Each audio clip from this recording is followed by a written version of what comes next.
જૂની અને નવી પેન્શન યોજનાને લઈને વિવાદ સર્જાયો છે। કેન્દ્ર અને રાજ્ય સરકાર વચ્ચે પેન્શન અંગે વિવાદ છે। કેન્દ્ર સરકારે 8મા પગાર પંચના નિયમો જાહેર કરતા વિરોધ કરવામાં આવ્યો। અમદાવાદના સરદાર બાગ પાસે વિરોધ પ્રદર્શન થઈ રહ્યું છે। ફોરમ ઓફ સિવિલિયન પેન્શનર્સના બેનર હેઠળ વિરોધ કરવામાં આવી રહ્યો છે। પેન્શનર એસોસિએશનના આગેવાનો પણ ઉપસ્થિત રહ્યા।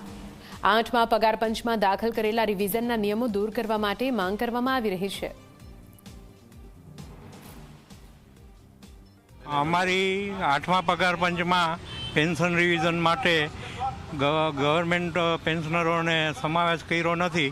એના માટે અમારી માગણી છે કે એ પેન્શનરોને પણ 8મા પગાર પંચની અંદર પેન્શન રિવિઝન માટે સમાવેશ થવો જોઈએ અને એની જાણ જે ચેરમેનની નિમણૂક થઈ છે એમને પણ કરવી જોઈએ।